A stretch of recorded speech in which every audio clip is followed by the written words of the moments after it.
Assalamualaikum warahmatullahi wabarakatuh, teman-teman semua penderita asam lambung, keratan, city psikosomatis, disorder, dimanapun kalian berada. Semoga kalian diberikan kesembuhan, diberikan kesehatan, diberikan kesenangan, kebahagiaan, serta ketenangan. Amin amin ya rabbal alamin. Baik, berjumpa lagi dengan saya tentunya di channel Berpikir Positif, masih tetap mengupas gangguan asam lambung, keratan, city psikosomatis. Baik, langsung saja teman-teman. Kali ini saya akan membahas tentang penderita asam lambung, keratan, city psikosomatis.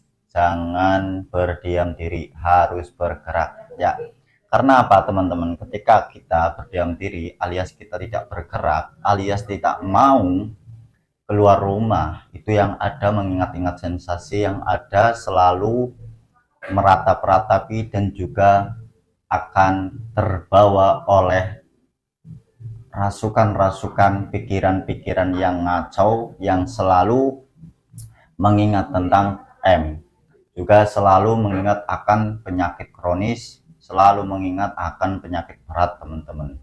Nah, agar kalian tidak selalu mengingat pikiran-pikiran yang ngacau itu, mengingat pikiran hal yang di luar ranah, alangkah baiknya kalian jangan mengurung diri. Kalian harus sempatkan keluar rumah, yang pastinya yaitu membuat kalian senang. Itu syaratnya teman-teman.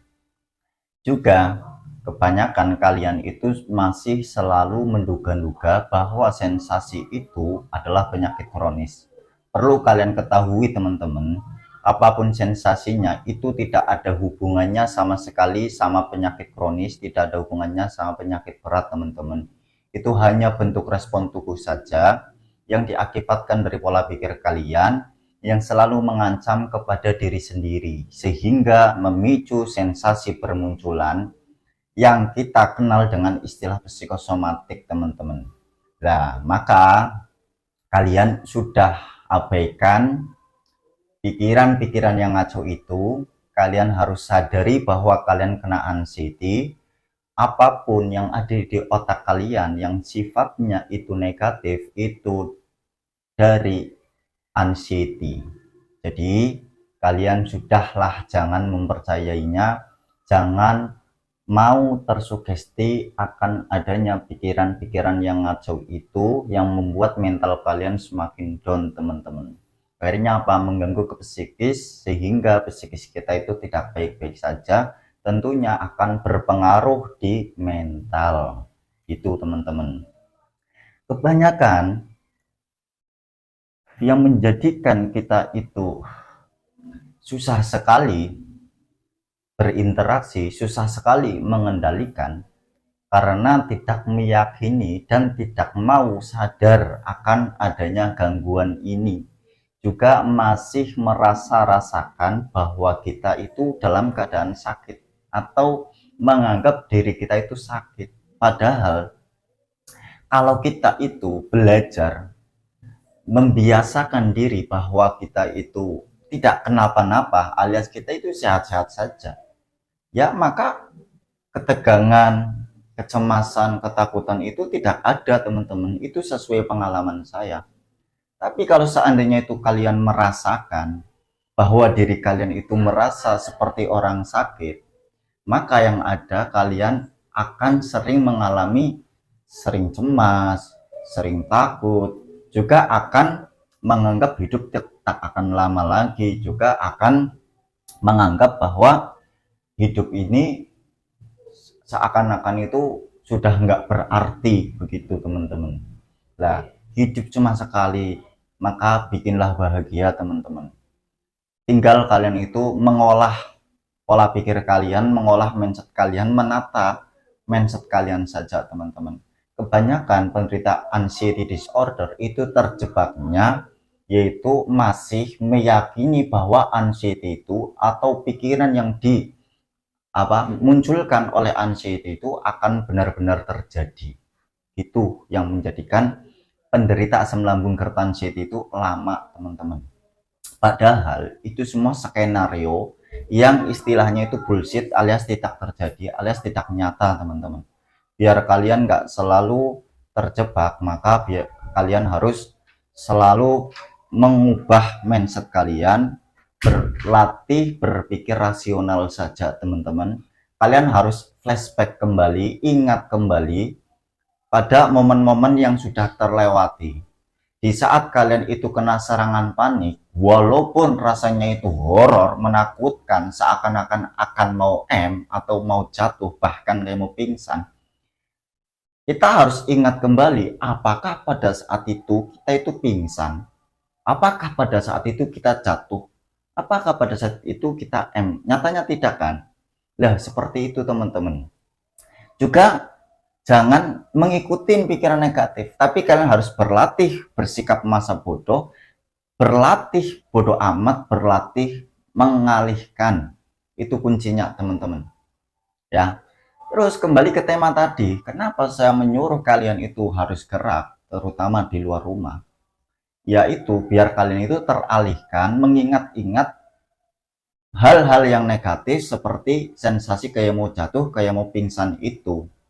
Tentunya ketika kalian bergerak, tentu ya yang wajar-wajar, jangan yang berat-berat dulu. Karena kebanyakan dari kita itu mudah sekali capek, mudah sekali lelah kan. Juga kita nggak ngapa-ngapain saja, itu rasanya mudah capek, mudah lelah, mudah ngos-ngosan. Padahal tidak ngapa-ngapain kan. Karena apa teman-teman? Satu, kita kena gangguan pencernaan. Tentu untuk mengolah energi itu juga belum teratur. Mengambil nutrisi dari apa yang kita makan juga belum stabil. Imun yang ada di tubuh kita juga belum stabil, maka berpengaruh kepada tubuh kita sering mengalami yang namanya gampang capek, gampang lelah, gampang lemes, juga ngos-ngosan. Ketambahan lagi, pikiran itu hampir tiap hari, nggak hampir lagi, tapi tiap hari itu selalu berpikir atau selalu kinerja memikirkan hal-hal yang ngacau, memikirkan hal-hal yang negatif, yang membuat hormon kortisol, kesetresan itu meningkat, ya kan? Lah maka jangan heran ketika kalian itu sering merasakan gampang capek, gampang lelah, gampang lemes, juga memicu jantung berdebar, nafas berat. Lah ketambahan itu pandangan nyata dan tidak nyata, sempoyongan, keliengan, karena tidak ada kestabilan teman-teman. Diakibatkan apa? Pikiran kita yang over, yang selalu mengancam diri gitu. Nah maka udah, kalian jangan takut kalau seandainya kalian itu mengalami seperti itu. Juga kalian jangan beranggapan itu adalah penyakit kronis, itu adalah penyakit berat. Itu enggak ada hubungannya teman-teman, itu hanya bentuk respon tubuh saja. Kalian tenangkan saja, sering-seringlah afirmasi. Nah diakibatkan karena pikiran kita itu sering dikuasai oleh anxiety yang sifatnya itu menghancurkan mental, juga mengacaukan pola pikir, yang berimbas pikiran kita susah sekali fokus kan, yang dengan adanya pikiran itu kita menjadi selalu hidup itu selalu dihantui, ya kan, semua itu jadi ditakutin. Nah biar nggak seperti itu, biar nggak susah sekali fokus, biar intinya biar mudah sekali fokus, kalian harus menyempatkan diri kalian, menyempatkan waktu, meluangkan waktu, bermain ke sungai lah, bermain ke sawah lah, bermain ke kebun lah, guna untuk menetralisir saraf yang menegang itu teman-teman. Itu sesuai pengalaman saya. Kalau kalian nggak percaya, tonton video-video lama saya. Saya itu dulu waktu saya pemulihan sampai saya sembuh, bahkan saya bikin konten teman-teman, itu saya bikinnya itu di kebun, kalau nggak di sawah teman-teman. Itu selain saya membuat video, juga saya mendapatkan hikmah. Saya itu merasakan netral di saraf saya, juga menetralkan kestabilan imun saya teman-teman. Terutama yaitu karena apa? Karena saya itu afirmasi secara alami, yaitu bermain ke sawah, bermain ke kebun. Lah Mas, bagaimana kalau dimanapun itu takut? Lah, maka yang harus kalian lakukan, ini sesuai pengalaman saya teman-teman, yaitu berlatih memaksakan. Juga saya itu melatih mentalnya, itu apa yang dulu saya takutin, itu saya mencoba-coba dulu. Itu saya ke tempat yang mana tempat itu saya takutin, terutama di keramaian. Juga karena dulu saya juga takut ya ketika berinteraksi, bertemu orang, itu saya melatih itu walaupun itu sambil berperang sama pikiran sendiri, teman-teman. Lah, lambat laun itu sudah ada perubahan, teman-teman. Yang awalnya saya takut berinteraksi, takut di keramaian, walaupun awalnya itu masih berperang sama pikiran sendiri ya, itu hilang, teman-teman.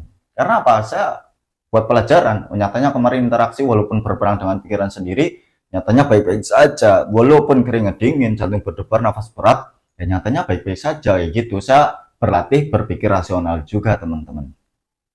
Nah, terus kebanyakan dari penderita anxiety itu selalu apa?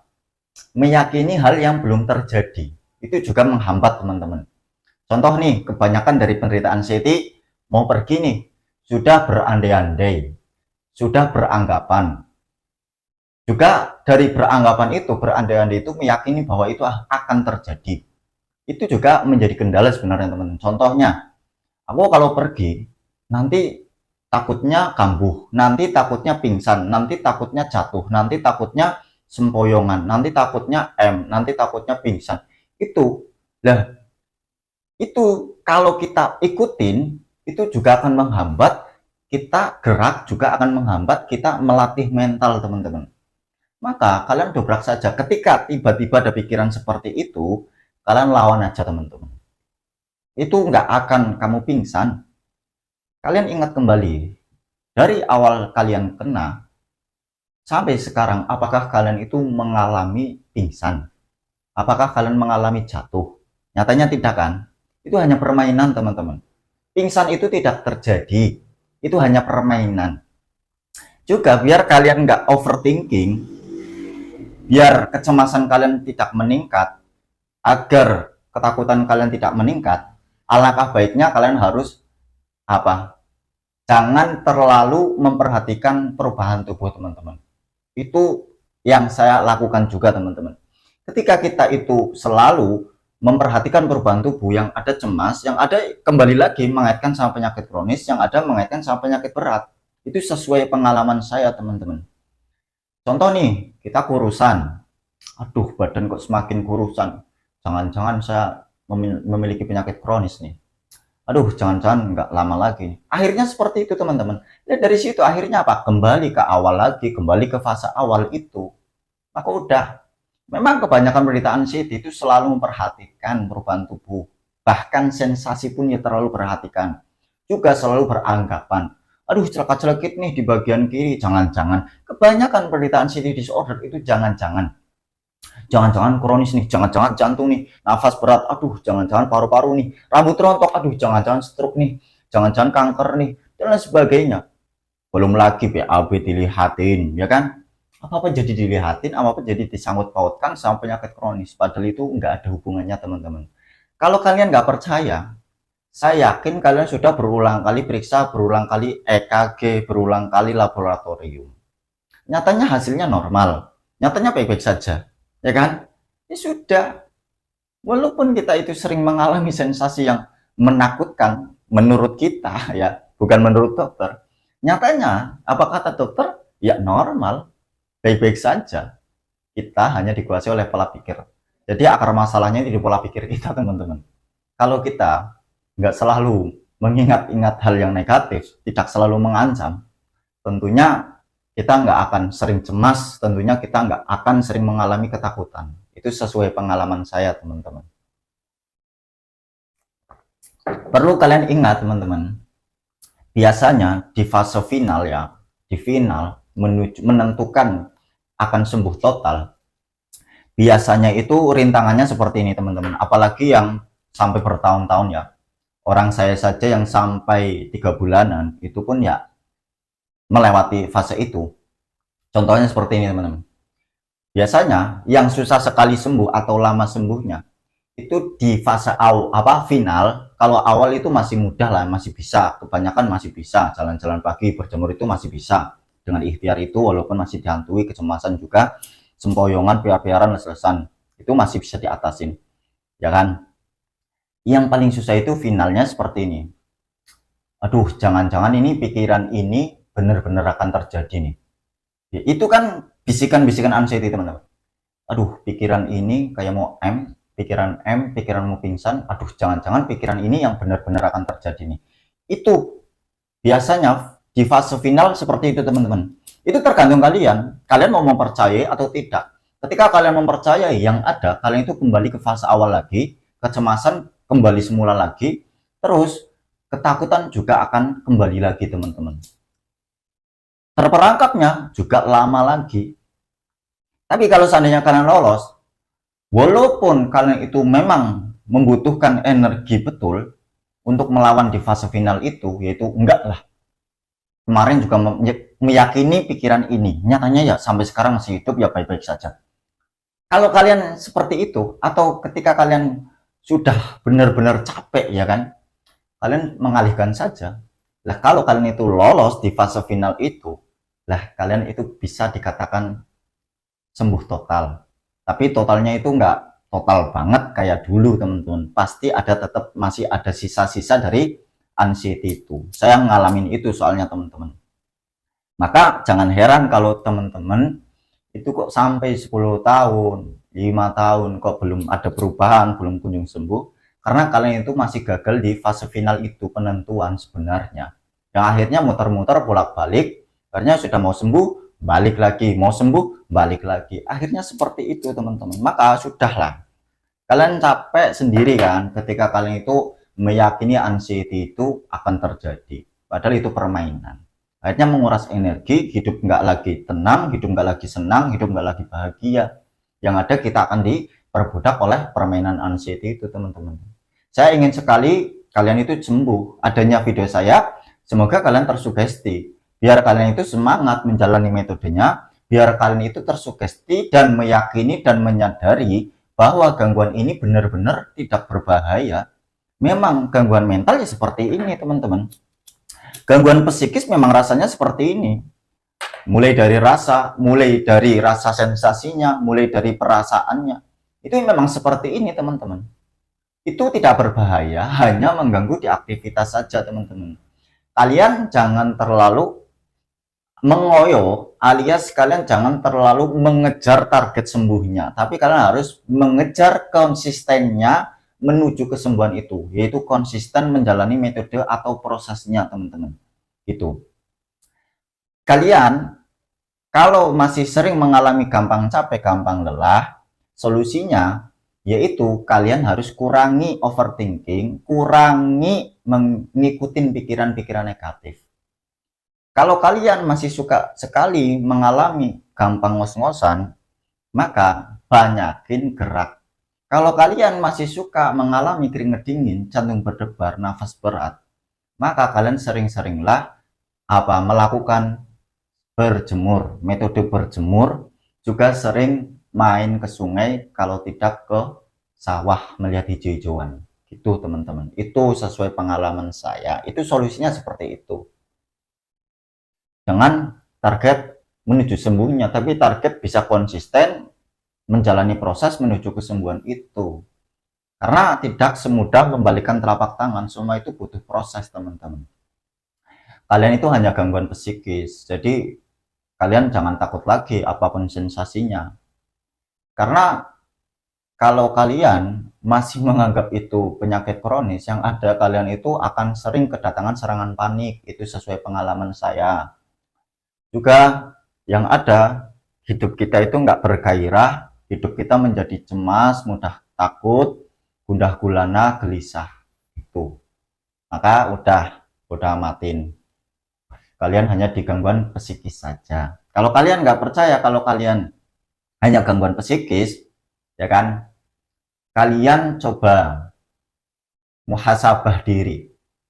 Dulu sebelum kita kena gangguan anxiety, kita mendengarkan kabar duka kan nggak takut.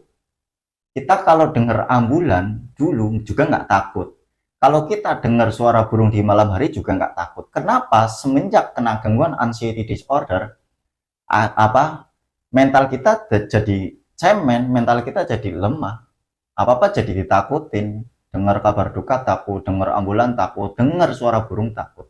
Nah itu menunjukkan bahwa kita itu hanya gangguan psikis, teman-teman. Yang ujung-ujungnya sebenarnya kita itu ada ketraumaan atau luka batin karena tragedi awal kita kena gangguan asam lambung GERD itu serasa kayak mau M. Nah, kemudian kita beranggapan bahwa M itu seperti itu rasanya gitu. Juga beranggapan itu kayak mau M beneran gitu kan. Nah, itu yang membekas di hati kita, maka menjadi luka batin dan suatu ketraumaan, teman-teman. Udah, intinya kalian harus mendobrak mental, melatih berinteraksi, bersosial, sering-seringlah mengalihkan, sering-seringlah melakukan aktivitas yang menyenangkan. Manfaatnya guna untuk melupakan sensasi, biar kalian itu nggak selalu mengait-ngaitkan sensasi, biar kalian nggak selalu menghubung-hubungkan sensasi, teman-teman. Apapun sensasinya itu nggak berbahaya. Nyatanya saya bisa sembuh, juga banyak yang sembuh, teman-teman. Tapi perlu kalian ketahui, kenapa mereka bahkan saya bisa sembuh, karena dia mau berproses, karena dia mau melakukan metodenya, tidak hanya berdiam diri, teman-teman. Butuh proses. Juga jangan karena iming-iming 1 hari 2 hari sembuh gitu, karena mental itu tidak semudah membelaikan telapak tangan, jadi butuh proses. Ya seperti tadi, konsisten melakukan metodenya, juga harus memperbaiki pola tidurnya, jangan begadang. Kalau belum sembuh itu minimal sekali tidur dalam 1 malam itu 8 jam. Juga harus memperbaiki pola makan, makanlah sesuai kebutuhan tubuh. Sudah stop memantang makanan, kalian sudah bertahun-tahun, yang bertahun-tahun nih, kalian ini sebenarnya lambungnya itu udah sembuh, teman-teman, asam lambungnya sudah membaik, cuma kecemasan kalian yang membuat rasanya itu nano-nano itu dari permainan anxiety alias psikis kalian. Tapi semua yang kena asam lambung itu diakibatkan pola pikir. Kalau seandainya kalian itu masih mengikuti pola pikir negatif, ya asam lambungnya bisa berdampak kambuh lagi, teman-teman. Tapi itu pun nggak bahaya. Karena semua orang yang kena asam lambung itu diakibatkan dari stres lah. Kayak kita sering mikir tentang takut kronis, itu kan jadi stres, maka memicu asam lambung juga mau sembuh kembali lagi, mau sembuh kembali lagi. Akhirnya seperti itu, teman-teman. Udah, bodo amatin. Kunci sembuh dari asam lambung, GERD, anxiety, psikosomatis, itu bodoh amat, cuek terhadap sensasi, teman-teman. Terima saja, bodoh amatin gitu. Yang penting kita jangan langsung membuat sugesti bahwa ini adalah penyakit kronis. Jangan mendiagnosa diri kalian memiliki penyakit kronis. Kalian bukan dokter, kalian bukan ahli medis, teman-teman. Kalian kalau sudah didiagnosa hanya gangguan asam lambung, ya sudah gitu. Terus asam lambung itu sebenarnya mudah penyembuhannya, teman-teman. Kalian konsisten mengatur pola makan, banyakin minum air hangat, itu 2 bulan udah membaik, udah sembuh, teman-teman. Sebenarnya yang lama itu anxiety-nya. Nyatanya kita ujung-ujungnya dirujuk ke psikiater kan, berarti kan psikis kita yang tidak baik-baik saja. Udah, pokoknya sering-seringlah beraktivitas, sering-seringlah melatih mental, berinteraksi, bersosial, main ke rumah teman, main ke rumah tetangga. Itu kuncinya, teman-teman. Kalau ada sensasi bodoh amat kemarin merasakan seperti ini kok, serasa kayak mau pingsan, bodoh amat kemarin juga merasakan kok. Walaupun itu agak susah bagi pemula, saya yakin kalian pasti bisa. Yang lama tentunya harus bisa. Seharusnya sudah bisa kalau yang lama, karena sudah berulang kali. Nah, kalau sudah berulang kali tentunya harus bisa. Harus melatih, memaksakan gitu, teman-teman. Pokoknya semangat terus-menerus. Kurang lebihnya mohon dimaafkan. Wassalamualaikum warahmatullahi wabarakatuh.